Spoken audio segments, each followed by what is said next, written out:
पिताजी, हमारा घर वैसे भी इतनी मुश्किल से चल रहा था और ऐसे में इतने दिन के लिए कोई मेहमान आ जाए तो मुझे लगता है आपको उनसे बात करनी चाहिए। हाँ, ऐसा मत कहो बेटी।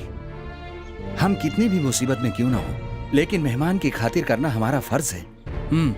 अगर मैंने अपनी बाजार वाली जमीन बेची होती तो लाखों में बिकी होती वो, और तुम्हारी शादी बड़ी धूमधाम से न जाने कब कर दी होती।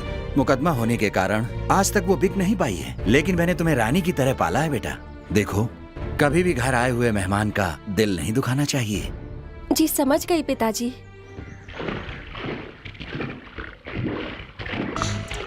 ये कहाँ जा रहा है? भैया देखा उसे आपने? हाँ, देख ही रहा हूँ। गांव में बहुत सारे जानवर घुस आए हैं, पूरा माहौल बिगड़ गया है। मार के भगाना चाहिए इन्हें। सुबह सुबह तुम हाथ में क्या लेकर जा रहे हो? गृहस्थी बसाने के लिए चटाई लेकर जा रहा है। यह कौन सा शादी करने वाला है? अरे ये तो जल्दी ही भाग जाएगा, इस पर भरोसा कैसे करें? भैया जी, इस जानवर का आप ही कुछ करो। वो आंखें दिखा रहा हो, तुम लोग देख रहे हो, मारो उसको। चलो। तेरी आंखें क्या दिखा रहा है? समझता क्या है खुद को? बेशरम, खुद को मर्द कहते हो? अगर हिम्मत है तो दो दो हाथ हो जाए, आज सब पता चल जाएगा। तू अपने आप को 30 मार खा समझता है क्या? बेशरम लोगों से बात मत कर, इनको कोई शर्म नहीं है। जानता है मैं कौन हूँ? खून, हाथापाई, मारपीट मेरे लिए कोई बड़ी बात नहीं है। कर्ण, कुंडल और कवच के साथ पैदा हुआ था, मैं तलवार लेके पैदा हुआ हूँ। मुझे जब खुजली होती है तो मैं हाथ से नहीं तलवार से खुजाता हूँ, समझा? मेरे दादा कौन थे जानता है? बहुत बड़े योद्धा थे मेरे दादा। नीच खानदान, महान खानदान। बेटा, मैं तुझे एक छोटी सी कहानी सुनाता हूँ। जब मैं छोटा था और घर में रोता था ना, तो मेरी माँ मेरे हाथ में तलवार देकर कहती थी, जा किसी को काट के आ। वही मेरा खेल रहा है, वही मेरा शौक रहा है। इतना ही क्यों, तलवार की धार देखने के लिए मैंने 2-4 लोगों के सर काट दिए। यही मेरी आदत है और यही मेरे परिवार का दस्तूर है। आज तुझे नहीं छोड़ूंगा मैं। मुझे छोड़ दीजिए, मुझे छोड़ दीजिए, वो वहाँ पर खड़ा है। ओ, गुस्से में मेरी आंखें बंद हो गई थी। अब तू तमाशा देख। मेरे और इसकी लड़ाई में कोई बीच में नहीं आएगा। क्यों बे, तू घर बसाएगा और हम लोग देखते रहेंगे? तेरी इतनी हिम्मत कि मुझ पर हाथ डालेगा? आज छोड़ूंगा नहीं तुझे।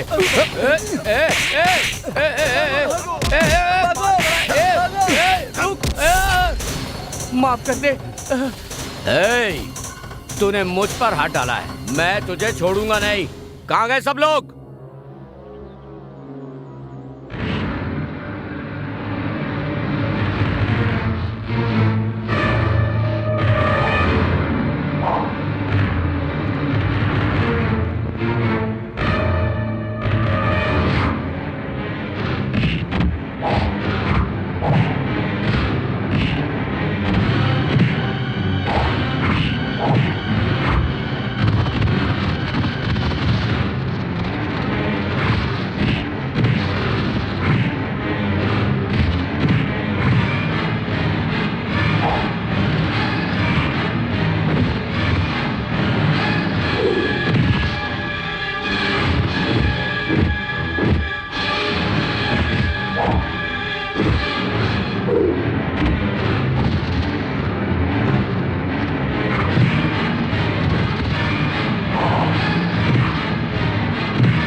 अबे आराम से कर बे।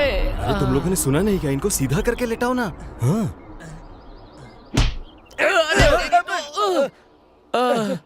तेरी इतनी हिम्मत कि तू मेरे जीते जी मेरे सीने में हाथ लगाएगा? एक बात सुन ले, मेरे जीते जी कोई ऐसा नहीं कर सकता। बैठ जा। भैया जी, मुझे तो ऐसा लग रहा है इसे दुश्मनों ने भेजा हम पर नजर रखने के लिए। सुनो, अगर हम आपस में लड़ेंगे तो देखने वाले हम पर थूकेंगे। मर जाए तो अच्छा है। अरे यार, मैं तो कहता हूँ हम इसे छोड़कर चलते हैं ना। यह उस शहरी बाबू के लिए कह रहा था। क्यों, मैंने ठीक कहा ना? क्या ठीक कहा? यहाँ हाथ उठाता है, वहाँ भीगी बिल्ली बन जाता है ये। अब हमें सावधान रहकर इसकी हरकतों पर नजर रखनी होगी। रात गई, बात गई। अरे आप तो महान है भैया।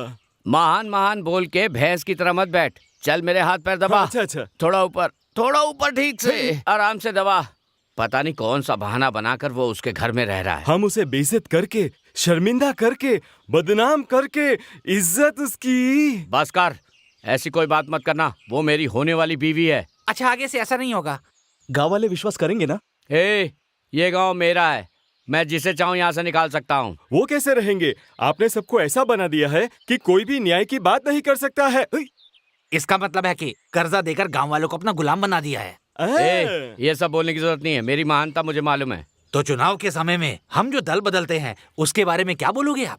मजाक बना रखा है। ए, चुप करो भैया, पहले ही गुस्से में है। भैया, क्या हम अपनी लक्ष्मी के बारे में बात करें? अपनी लक्ष्मी नहीं, मेरी लक्ष्मी। वो तो आपकी ही लक्ष्मी है, मैंने तो बस ऐसे ही कहा था। तुझे मेरे मामले में बोलने की जरूरत नहीं है। ये मेरा निजी मामला है। अगर बीच में बोला तो तेरी आंखें निकलवा लूंगा, जबान खिंचवा लूंगा। समझ गया? ठीक से दबाओ बे, बहुत दुख रहा है। दबाओ ना। हाँ। तुम्हारे पिताजी ने तुमसे मिलने के लिए कहा। नहीं कहा होता तो नहीं आते, कोई फर्क नहीं पड़ता ना। किसी को आपसे मिलना हो, लेकिन आपको उससे क्या?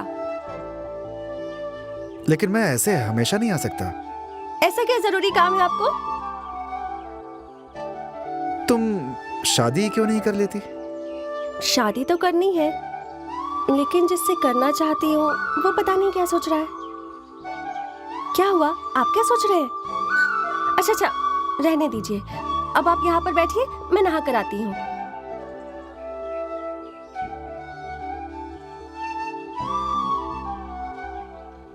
ए बालू, क्या यार, तेरे भाई का बेटा मर गया तो तू इतना दुखी क्यों है? ये सब छोड़, ये बता लक्ष्मी के बारे में क्या सोचा? वो शादी किए बिना गृहस्थी बसा रही है, पूरा गांव देख रहा है, और तू यहाँ चुप बैठा है। परमेश्वर जी अच्छे परिवार से हैं। हाँ। अभी उनकी हालत ठीक नहीं है। हाँ। तुम उनका दिल दुखाने वाली बात मत करो। हाँ।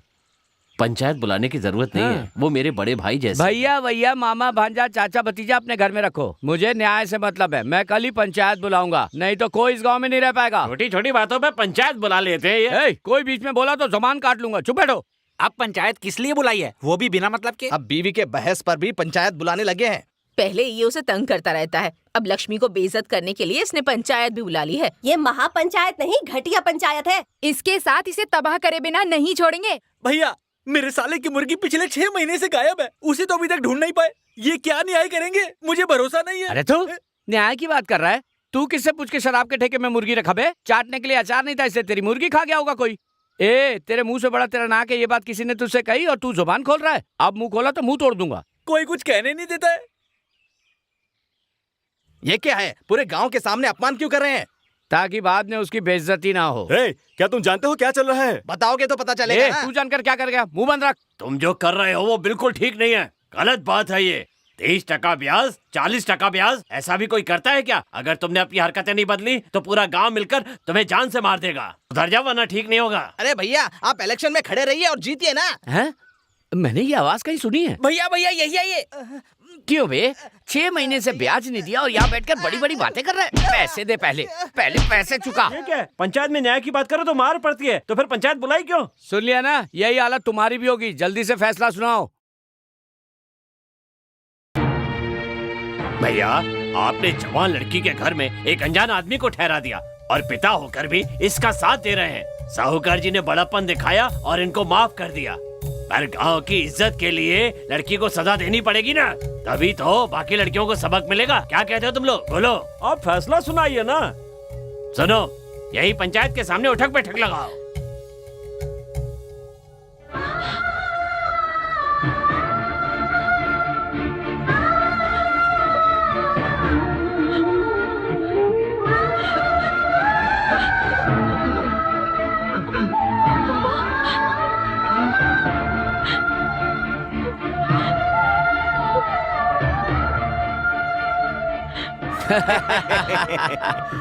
पूरे गांव के सामने इसकी बेइज्जती हो गई। अब मेरे सिवा इससे शादी कौन करेगा? मैं कल ही जाकर इसके बाप से इसका हाथ मांगूंगा। बहुत मजा